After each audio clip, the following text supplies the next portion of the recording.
राधे राधे मेरे प्यारे विद्यार्थियों, राधे कृष्णा टेक्निकल एजुकेशन में एक बार फिर सभी विद्यार्थियों का हार्दिक स्वागत है। सबसे पहले जो विद्यार्थी मेरा वीडियो पहली बार देख रहे हैं वो चैनल को सब्सक्राइब करें, साथ में वीडियो को लाइक करें और ज़्यादा से ज़्यादा हमारे वीडियो को शेयर करें। देखो, आज हमारी जो क्लास है, पिछली क्लास में हमने पढ़ा था प्रतिरोधों के बारे में, कलर कोडिंग के बारे में जितना भी था हमने सब कुछ देख लिया था। अब देखने वाले हैं, आज हमारा नया टॉपिक है सोल्डरिंग। क्या रहने वाला है? सोल्डरिंग। तो अब हम जो पढ़ेंगे वो पढ़ने वाले हैं सोल्डरिंग,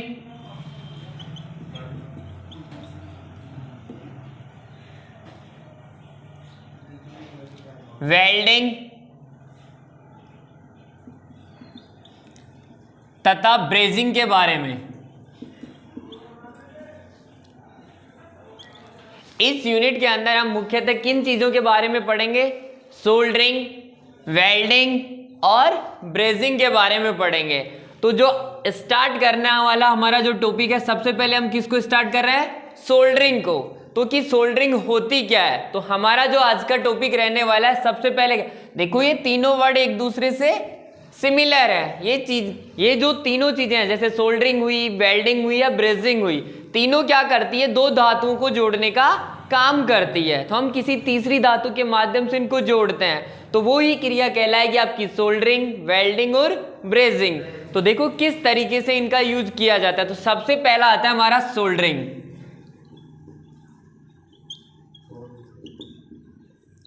क्या आता है? सोल्डरिंग। अब देखो इधर सोल्डरिंग किस तरीके से की जाएगी। जैसे सोल्डरिंग होती कहाँ है? जैसे एक धातु तार है, एक धातु है, ये क्या हुआ? किसी एक धातु का चालक तार है या तार है आपका, धातु फर्स्ट है।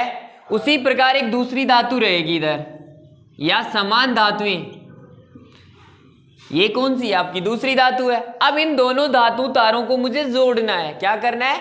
जोड़ना है। ठीक है, जैसे ही मैं इनको जोड़ूंगा तो किसी एक तीसरी धातु की आवश्यकता पड़ती है। तो एक तीसरी धातु मैंने यहां से ली। ठीक है, ये क्या आपकी एक तीसरी धातु जो जुड़ने वाली है, वो भी क्या रहने वाली है आपकी, जिसकी माध्यम से हम जोड़ेंगे तो वो भी क्या रहेगी आपकी? धातु ही रहती है। इन सभी को, तीनों धातुओं को जोड़ने के लिए हम किसका यूज करते हैं? सोल्डरिंग आयरन का यूज करेंगे। किसका यूज करेंगे हम? सोल्डरिंग आयरन का यूज करेंगे। किसका यूज करने वाला है? सोल्डरिंग आयरन का यूज करने वाले हैं। ये क्या है आपका? Soldering iron. देखो, अब यहां पर हम देख रहे हैं, सबसे पहले देख रहे हैं कि सोल्डरिंग होती क्या है। तो सोल्डरिंग होती है जो समान या असमान धातुएं होगी। क्या हो सकता है? समान भी हो सकती है और असमान धातु भी हो सकते हैं। उन धातुओं के चालक तारों को एक तीसरी धातु, जिसे हम क्या बोलेंगे? सोल्डर कहते हैं। क्या बोलते हैं? सोल्डर बोलते हैं। और इसी सोल्डर का दूसरा नाम रहता है फिलर धातु। क्या रहता है? फिलर धातु। किलर धातु नहीं, क्या? फिलर धातु रहने वाला है यहां पर। तो जो फिलर धातु का मतलब क्या होगा? उस जगह को फिल करती है, उसके भराव। साथ में इसका तीसरा नाम और होता है भराव धातु के नाम से भी जाना जाता है इसको। तो देखो, आपका जो तीसरी धातु जिसको पिघलाकर हम दो चालक तारों को जोड़ेंगे, वो क्या कहलाती है आपकी? सोल्डर, फिलर या भराव धातु के नाम से जानी जाती है। ठीक है, उसी प्रकार यहां पर दो समान धातुएं भी हो सकती है और असमान धातुएं भी हो सकती है। जिस उपकरण के माध्यम से इनको गर्म करके पिघलाकर जोड़ा जाएगा, वो उपकरण क्या कहलाता है आपका? सोल्डरिंग आयरन कहलाता है। तो यहां पर हम देख रहे हैं कि जब दो समान या असमान धातुएं होती है, उनको किसी तीसरी धातु, जिसे क्या बोल रहे हैं हम? सोल्डर या फिलर धातु या भराव धातु को किसके माध्यम, किसकी सहायता से? सोल्डरिंग आयरन की सहायता से इन पर पिघलाकर इस जोड़ को बनाया। उन दोनों धातुओं को क्या दी जाती है? स्थायी प्रकृति दी जाएगी। क्या दी जाएगी? स्थायी प्रकृति दी जाती है। उसे क्या बोला जाता है? सोल्डरिंग कहा जाता है। तो देखो एक बार वापस, सोल्डरिंग की परिभाषा क्या हो? कभी कभार ये पूछ लिया जाता है कि सोल्डरिंग क्यों की जाती है।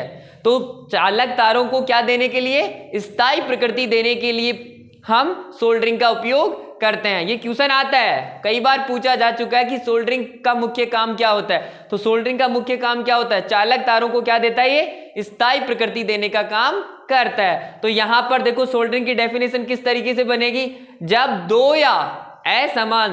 दो समान या असमान धातुओं को किसी तीसरी धातु के माध्यम से सोल्डरिंग आयरन के द्वारा पिघलाकर उनको जोड़ा जाता है तो उस क्रिया को क्या कहा जाता है, सोल्डरिंग कहा जाता है। तो यहां पर आपको पता लगा सोल्डरिंग में क्या होगी, दो धातुएं, एक फिलर धातु होगी जिसे हम सोल्डर बोलते हैं, जिसे तीसरी धातु बोलते हैं, साथ में हमारा क्या रहेगा, सोल्डरिंग आयरन रहता है। क्लियर है। तो देखो इसकी डेफिनेशन क्या बनी समझ में आ गया। तो इसकी डेफिनेशन देखो इस तरीके से बनेगी,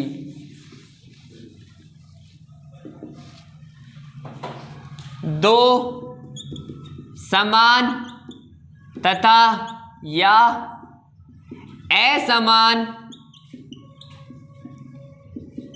धातुओं को सोल्डरिंग आयरन की सहायता से तीसरी धातु को पिघलाकर तारों को स्थायी प्रकृति प्रदान करने की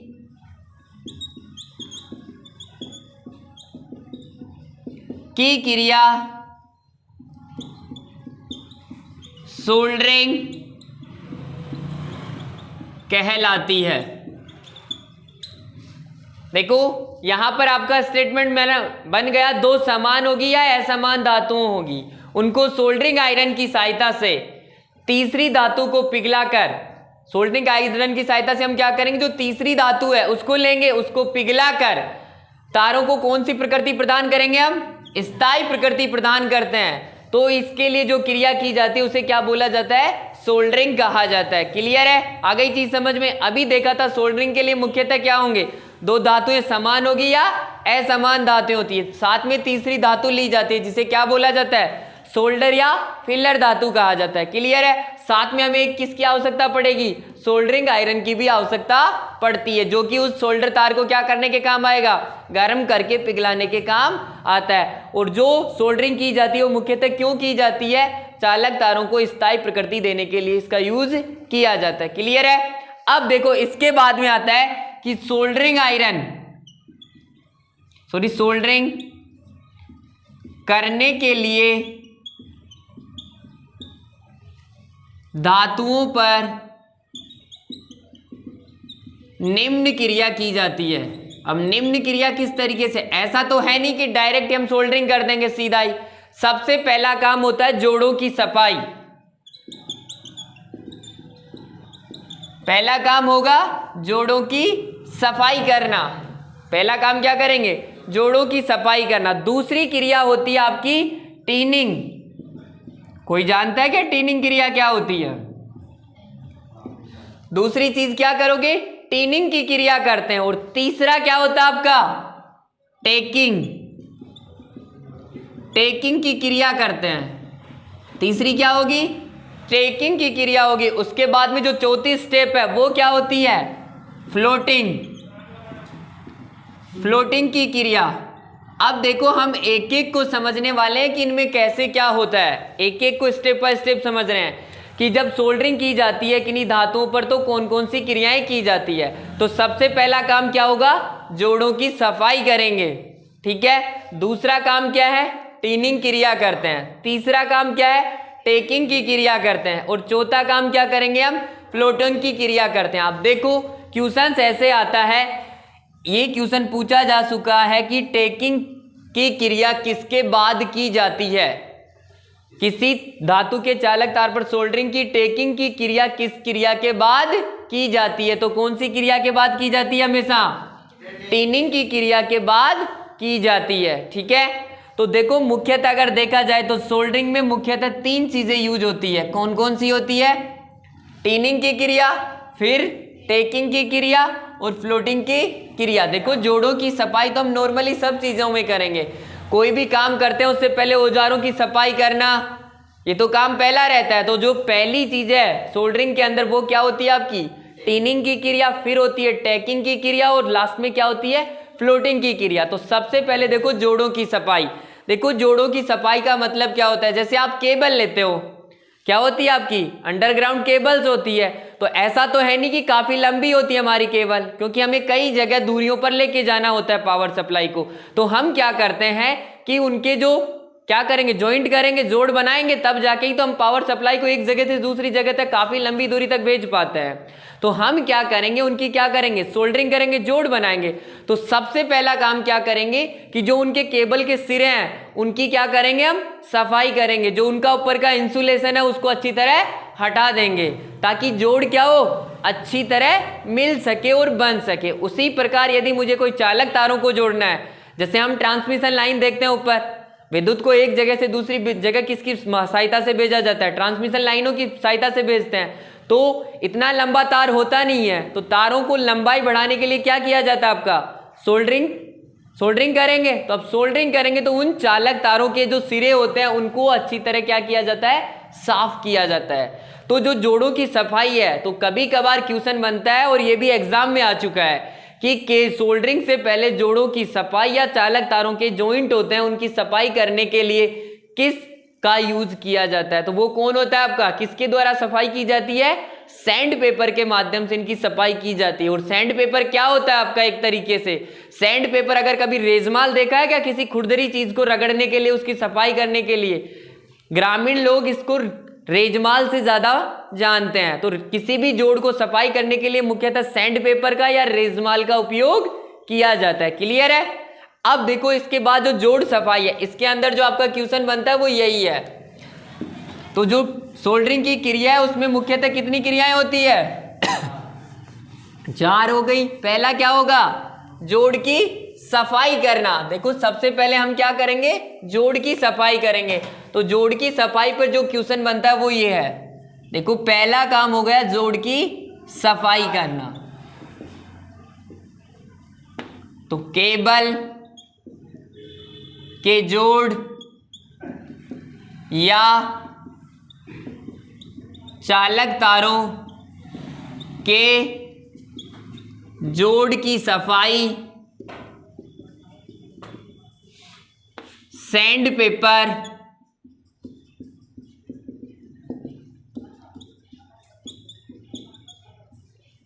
जिसे क्या बोल सकते हो आप, रेजमाल, यानी केबल के जोड़ या चालक तारों के जोड़ की सफाई सैंड पेपर या रेजमाल से की जाती है। तो पहला काम क्या होगा हमारा, जोड़ों की सफाई करना। और जोड़ों की सफाई किसके माध्यम से की जाती है, आपके सैंड पेपर से। और ये ध्यान रखने वाला क्वेश्चन है कि सोल्डरिंग से पहले जोड़ों की सफाई किससे की जाती है, सैंड पेपर से की जाती है। अब देखो हमने केबलों का जोड़ तो सफाई कर लिया, लेकिन जो सोल्डर आयरन लेते हैं, देखो सोल्डर आयरन कैसा होता है, इस तरीके से आपका सोल्डरिंग आयरन होता है। इसके आगे क्या होती है, एक टिप लगी रहती है जिसे हम बिट के नाम से जानते हैं, रहती है ना, सोल्डरिंग आयरन के आगे बिट रहती है। तो वो बिट क्या करते हैं, तो ये जरूरी थोड़ा ये कि सोल्डरिंग आयरन का हम कई जगह उपयोग करते हैं, तो उसकी जो बिट है वो भी क्या होती है, उसको भी सबसे पहले क्या किया जाएगा, साफ किया जाएगा। तो साथ में चालक तारों के जोड़ के साथ साथ हम किसकी, आयरन, जो आपका सोल्डरिंग आयरन है, जो सोल्डरिंग आयरन होता है उसकी बिट की भी क्या की जाती है, सफाई की जाती है। और वो किससे करेंगे, यही सैंड पेपर के माध्यम से की जाती है।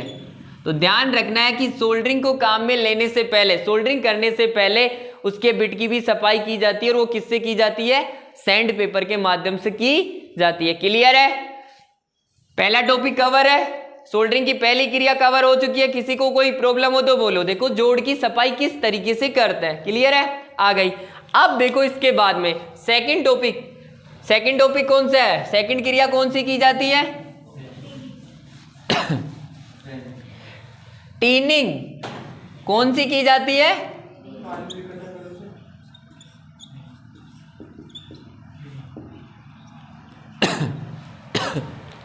कौन सी क्रिया रहेगी आपकी, सेकंड टीनिंग की क्रिया रहती है। अब देखो टीनिंग की क्रिया में क्या होगा, टीनिंग में क्या होगा बताओ, किसी को अगर पता हो तो, क्या किया जाता है टीनिंग की क्रिया में, क्या किया जाता है? देखो, टीनिंग की क्रिया में सबसे पहला काम होगा जो सोल्डरिंग आयरन आपका, जो सोल्डरिंग आयरन है उसकी बिट पर सोल्डर तार की पतली परत की क्या की जाती है? कोटिंग, जिसे हम क्या बोल सकते हैं? लेप किया जाता है। इस क्रिया को क्या बोला जाता है? टीनिंग कहा जाता है। देखो कैसे, जैसे सपोज करो ये सोल्डर था, सोल्डर आपका, ठीक है, ये सोल्डर है, ठीक है, सोल्डर है। अब ये दो धातुएं हैं,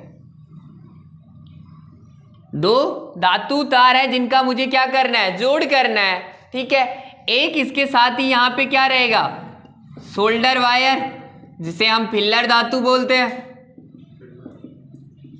रहेगा। ये दोनों धातुएं हैं, चालक तार है, केबल से इनका जोड़ करना है और इसको पिघलाकर इन पे जोड़ना है, तो ये तो क्या कहलाएगा? सोल्डर या फिल्लर धातु कहलाती है। लेकिन इससे पहले क्या किया जाता है? जैसे आपका ये क्या है? सोल्डर हो गया, दिख रहा है आपको सबको? सोल्डर हो गया, इसका जो निप है वो क्या है? बिट होगा सोल्डर का। तो सबसे पहला जो टीवी वगैरह, कोई भी जो सोल्डरिंग वगैरह करता है, जो इलेक्ट्रीशियन होता है, उसका काम क्या होता है? सोल्डर को थोड़ा सा गर्म करेगा। गर्म करने के बाद जो आपका सोल्डर वायर होता है उसको थोड़ा सा उसी पे लगाकर क्या चढ़ाई जाती है? पतली सी परत चढ़ाता है या नहीं चढ़ाता? पहले सोल्डर पर डायरेक्ट ही की तारों पे जोड़ देता है? नहीं ना, वो क्या करेगा? पहले सोल्डरिंग आयरन पर क्या करता है? सोल्डर की एक हल्की सी पतली सी क्या चढ़ाता है?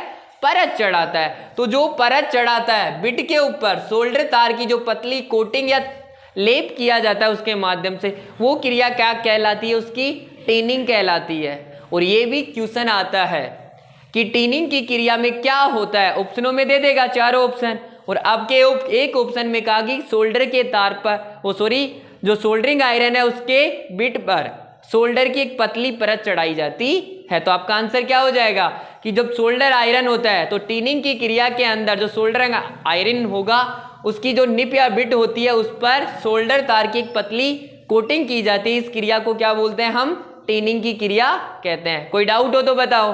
क्लियर है ना? थ्योरी आपके पास कंप्लीट है ही। अब देखो इसके बाद नेक्स्ट कौन सी क्रिया होती है टीनिंग के बाद? टीनिंग के बाद टैकिंग की क्रिया होती है। टैकिंग की क्रिया में क्या करते हैं हम? इसके बाद में जो तीसरी स्टेप है वो टेकिंग है। अब देखो टेकिंग में क्या होगा। टेकिंग के अंदर क्या करते हैं? जैसे आप दो चालक धातु तारों पर क्या करते हो? सोल्डरिंग करते हो इनको जोड़ने के लिए। अब मैंने गलती से इनको ऊपर नीचे कर दिया। एक चालक तार को मैंने यहां ले लिया और एक चालक तार को यहां ले लिया। मैं इनको सोल्डरिंग करूंगा, यहां पर दोनों के बीच में क्या हो जाएगा? एक जोड़ तो डेवलप होगा, लेकिन दोनों में क्या हो जाएगा? एक अलाइनमेंट सेट है क्या? सही सिद्ध में है क्या? है नहीं ना। तो जो ये अलाइनमेंट होता है उसको सही तरीके से सटीक एक सरल रेखा में दोनों जॉइंट, जैसे मान लो सपोज करो ये दो चालक तार है, ये क्या है? दो चालक तार। एक तो मैं इनको इस तरीके से जोड़ दूं, जुड़ गए इस तरीके से, तो दोनों जॉइंटों का क्या रहेगा? एक एटन होगा। इनका अलाइनमेंट सही है क्या? नहीं है ना अलाइनमेंट। और एक हमारा काम कहता है कि दोनों को मैं बिल्कुल सिद्ध में करके जोड़ूं, तो इनका अलाइनमेंट सही है। अब ये क्या करेंगे? इस तरीके से अगर जुड़ते हैं तो इनकी यांत्रिक रूप से क्या होंगे? मजबूत होंगे, ज्यादा पावर, ज्यादा खिंचाव या ज्यादा तनाव सहन कर सकते। यदि ये थोड़े तिरछे हैं तो इनका तनाव क्या होगा? कम होगा। यदि इन पे तनाव पड़ता है तो ये वापस जॉइंट क्या हो जाएगा? आपका खुल जाता है। तो जब दो चालकों तारों का सीधा अलाइनमेंट,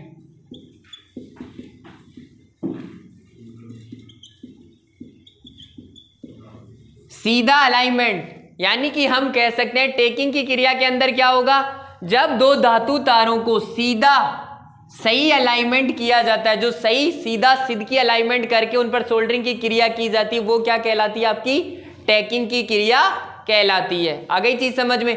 दूसरी चीज इसके बारे में ये पूछा जाता है कि जो आपकी टेकिंग की क्रिया है वो किसके बाद की जाती है? तो सोल्डरिंग में टैकिंग की क्रिया किसके बाद की जाती है? टीनिंग की क्रिया के बाद की जाएगी। किसी को डाउट हो तो बोलो। टैकिंग में और टिनिंग में। क्लियर है? जोड़ छपाई पता लग गया, किसके माध्यम से करते हैं हम? सैंड पेपर के माध्यम से करते हैं। तीनों चीजें कंसेप्ट क्लियर है। इसके बाद में आ जाओ फोर्थ नंबर। फोर्थ नंबर क्या है आपका? क्या होता है? फ्लूटिंग की क्रिया। ऐसा तो है नहीं कि हम यहाँ बांसुरी बजाने के लिए बोल रहे हैं। फ्लूटिंग किसको बोला जाता है? फ्लूट किसको बोला जाता है? बांसुरी को ही बोला जाता है। तो यहां पर कौन सी क्रिया आपकी? फ्लूटिंग की क्रिया। तो ऐसा तो होगा नहीं कि हमारी सोल्डरिंग कंप्लीट हो जाए उसके बाद बांसुरी बजाए, ऐसा थोड़ा ही है। इसका मतलब होता है फ्लूटिंग का मतलब क्या होगा? जैसे कि सपोज करो आपके दो जोड़ है। क्या है? दो जोड़ है। ये जोड़ है, ठीक है। जैसे ही मैं इसको जोड़ूंगा, सपोज करो यहां पर मैं दो धातु तारों को जोड़ रहा हूं। क्या है? दो धातु तारों को जोड़ रहा हूं। अब इसके अंदर साथ में क्या जोड़ रहे हैं हम? तीसरी धातु, जिसे हम क्या बोल रहे हैं? फिलर या भराव धातु के नाम से जाना जाती है, या जिसे हम सोल्डर भी कहते हैं। ठीक है, इसके तीन नाम पता है, बता दिया मैंने स्टार्टिंग में। फिलर भी बोलेंगे, भराव धातु भी बोलेंगे और सोल्डर भी बोलेंगे। अब जैसे ही मैं इसको भरूंगा तो देखो इसके ऊपर परत चढ़ेगी या नहीं चढ़ेगी? सोल्डर की चढ़ेगी। इसके इधर चढ़ेगी या नहीं चढ़ेगी? चढ़ेगी। और ये इसके अंदर भी भराक आएगा या नहीं भराक आएगा? सोल्डर भराक आएगा। तो फ्लोटिंग की क्रिया के अंदर दोनों धातुओं के जो जोड़ किया जाता है उसके अंदर, बाहर तथा चारों तरफ, देखो अंदर, बाहर तथा चारों तरफ किसका? सोल्डर या फिलर,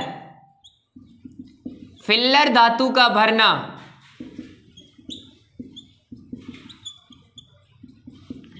अंदर, बाहर तथा चारों तरफ सोल्डर फिलर धातु का भरना ही क्या कहलाता है आपका? फ्लोटिंग की क्रिया कहलाती है। जैसे हमने ज्वाइंट किया तो इस ज्वाइंट के अंदर बाहर चारों तरफ क्या भर जाएगा आपका? सोल्डर तार होगा या नहीं होगा? मैं जैसे उस पर पिघलाऊंगा तो चारों तरफ फैल जाएगा वो, और पिघलकर इस जो जोड़ है इसको मजबूती प्रदान कर देगा, स्थायी प्रकृति दे देगा।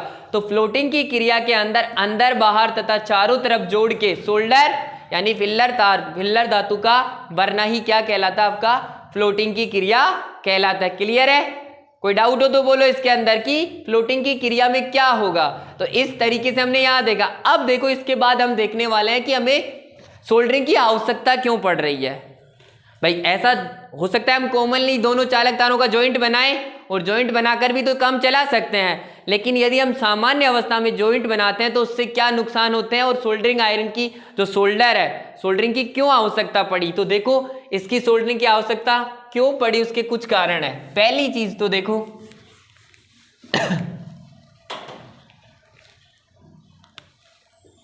अब देखने वाले हैं हम सोल्डरिंग की आवश्यकता।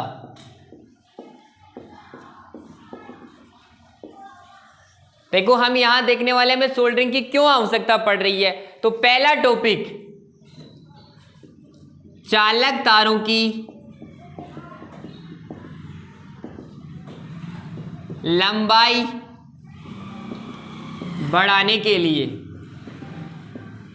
ठीक है, जैसे मुझे जयपुर से दौसा के लिए सप्लाई लेनी थी, ठीक है, तो मैं यहां तक तो ले लिया, लेकिन यहां से मुझे अब सवाई माधोपुर लेके चलना है, तो मैं क्या करूंगा? चालक तारों की लंबाइयों को बढ़ाना पड़ेगा, मुझे बढ़ाना पड़ेगा।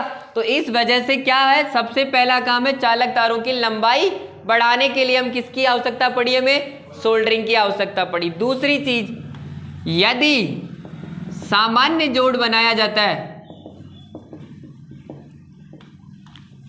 सामान्य जोड़ ढीला होता है,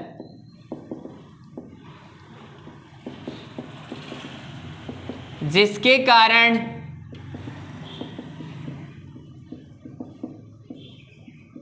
स्पार्किंग होती है।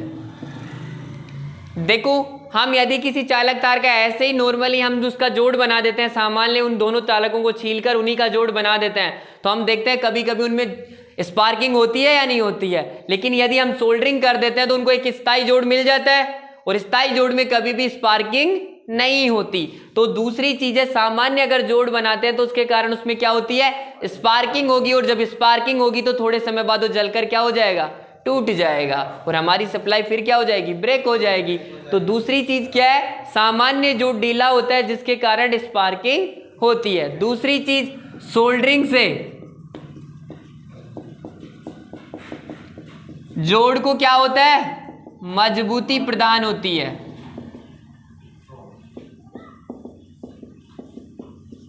जोड़ को क्या मिलेगी, आपकी मजबूती मिलेगी, यानी कि वो यांत्रिक रूप से क्या हो जाएगा, मजबूत हो जाएगा। यदि उसको थोड़ा सा भी टाइट किया जाता है तो जोड़ नहीं खुलेगा। अगर हम सामान्य जोड़ बनाते हैं तो उसको थोड़ा टाइट करते हैं तो जोड़ क्या हो जाएगा, टूट जाता है, ब्रेक हो जाता है, खिसक जाएगा। ठीक है। तीसरी चीज, चौथी चीज आपका यहां पर वातावरण प्रभावों से सोल्डरिंग क्या होती है आपकी, अप्रभावित रहती है। अगर वातावरण में बारिश हो रही है या मॉइस्चर की मात्रा बढ़ रही है या कोई भी तापमान बढ़ रहा है या कुछ भी इफेक्ट होता है तो उसकी वजह से सोल्डरिंग का जो जोड़ किया जाता है सोल्डरिंग के माध्यम से, तो उस जोड़ पर कोई भी प्रभाव नहीं पड़ता है।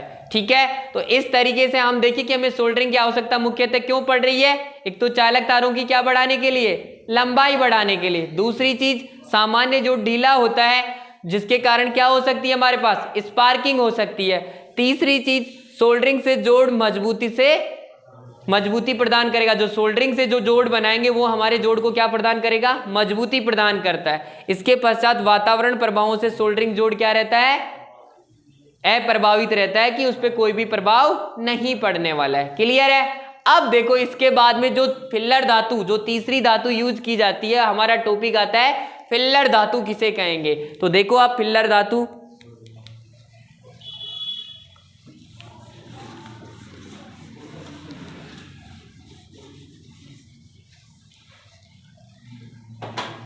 देखो तीसरी जो लास्ट हमारा पॉइंट आज का वो है फिलर धातु। फिलर धातु किसे बोलेंगे, फिलर धातु किसे बोलते हैं, दो धातु तारों को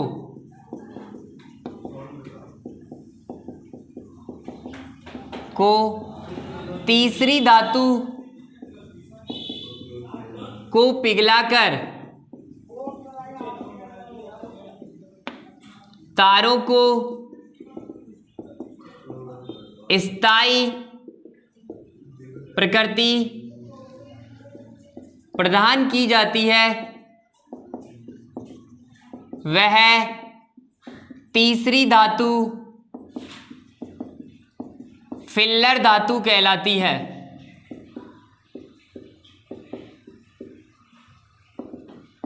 क्या कहलाती है आपकी, वो फिलर धातु कहलाएगी। जो तीसरी धातु को हम पिघलाकर दोनों चालक तारों को स्थायी प्रकृति देंगे वो क्या कहलाती है, हमारी फिलर धातु कहलाती है। इसे दूसरे कई नामों से जाना जाता है। इसे क्या बोलते हैं हम, सोल्डर तार भी कहते हैं। क्या बोलते हो, सोल्डर तार भी कहते हैं। और इसका दूसरा नाम क्या है, भराव धातु भी कहते हैं इसको। क्या बोलोगे, भराव धातु भी कहते हैं। साथ में देखो हमेशा ध्यान रखना ये चीज, सोल्डर तार या आपका जो फिलर धातु है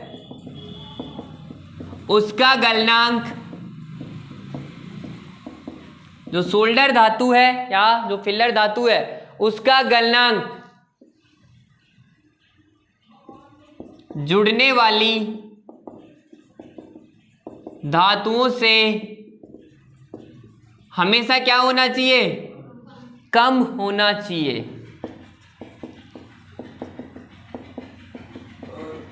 देखो क्यों होना चाहिए कम, सपोज करो ये धातु है और एक ये धातु है, दोनों धातुएं हैं और हम जो तीसरी धातु पिघला कर लेते हैं इस पे सोल्डरिंग आयरन की सहायता से हम क्या करेंगे, इसको पिघलाएंगे। ठीक है। तो यहाँ पर जो ये दोनों धातुएं क्या है, जुड़ने वाली है। यदि इसका गलनांक इनसे ज़्यादा हो गया, क्या, यदि इसका जो गलनांक है इन दोनों से ज़्यादा हो गया तो देखो सोल्डरिंग आयरन पहले किनको पिघला देगा, हमारी जुड़ने वाली धातुओं को ही पिघला देगा। और जब ये दोनों पिघल जाएगी तो ये सोल्डरिंग जोड़ बन पाएगा क्या, नहीं। तो इस वजह से हमेशा ध्यान रखना है जो सोल्डर या भराव धातु है उसका गलनांक जुड़ने वाली धातुओं से हमेशा क्या होना चाहिए, कम होना चाहिए। साथ में देखो कुछ इसके गुण, जो हम जो सोल्डर तार यूज करेंगे वो मुख्यतः किसका बना होता है, जो मुख्यतः सोल्डर तार यूज करते हैं वो किस किस का बना होता है, टिन तथा टिन तथा सीसा जिसे क्या बोलते हो आप, लेड होता है। देखो अलग अलग जगह हम यूज करेंगे, ऐसी बात नहीं है, अलग अलग धातु का भी यूज किया जाता है सोल्डर तार के रूप में, लेकिन सामान्यतः आपका सोल्डर तार किस किस का बना होता है, टिन और शीशे का बना होता है। अब देखो जो सोल्डर तार यूज कर रहे हैं उसके कुछ गुणधर्म भी होने चाहिए कि उसके क्या क्या गुण होने चाहिए। जो 3 इसके गुणधर्म बहुत इंपॉर्टेंट है और कई एग्जामों में पूछा जाता है। पहली चीज, गलनांक क्या होना चाहिए इसका, कम होना चाहिए। गलनांक क्या होना चाहिए इनका, कम होना चाहिए। दूसरी चीज, प्रतिरोध क्या होना चाहिए इसका। देखो प्रतिरोध अगर कम होगा तो इसमें विद्युत धारा आसानी से प्रवाहित होगी या नहीं होगी। तो साथ में तीसरी चीज क्या हो जाएगी, इसकी चालकता क्या होनी चाहिए, चालकता उच्च होनी चाहिए। और एग्जाम में पूछा जाता है, क्वेश्चन इस तरीके से आ जाता है आपका, जो सोल्डर तार है उसका गलनांक तथा उसकी चालकता होनी चाहिए। तो गलनांक तो हमेशा क्या होना चाहिए, कम, साथ में उसकी चालकता क्या होनी चाहिए, उच्च, और उसका प्रतिरोध भी क्या होना चाहिए, कम होना चाहिए। साथ में कुछ गुणधर्म हो रहे हैं, जैसे चौथा है हमारे मुलायम होना चाहिए। कैसा होना चाहिए, मुलायम होना चाहिए, ताकि आसानी से उसको वहां पर यूज किया जा सके। इसके बाद 5वां है वातावरण के प्रभावों से क्या होना चाहिए, अप्रभावित होना चाहिए। वातावरण का कोई भी इस पे प्रभाव नहीं पड़ना चाहिए। इसके बाद छठा है जो टोसीकरण की क्रिया है, कि क्रिया क्या होनी चाहिए, तेजी से होनी चाहिए। देखो इसका मतलब क्या है, जैसे ही हम सोल्डर तार पर उसको पिघलाते हैं, पिघलाकर जैसे ही हम सोल्डर को हटाएं तो जितना जल्दी हो सके वो किस में कन्वर्ट हो जाना चाहिए, टोस में कन्वर्ट हो जाना चाहिए। टोसीकरण की क्रिया क्या होनी चाहिए उसके पास, तेजी से होनी चाहिए। अर्थात जैसे ही हम उसको पिघलाकर जॉइंट पे डालें तुरंत वो थोड़े समय बाद क्या हो जाना चाहिए, टोस अवस्था में कन्वर्ट हो जाना चाहिए और जोड़ को स्थायी प्रकृति प्रदान कर देना चाहिए। ठीक है, तो देखो आज की क्लास में आपने इस तरीके से देखा, हमने किस किस को पढ़ा है, फिलर धातुओं के बारे में पढ़ा है यहाँ पर।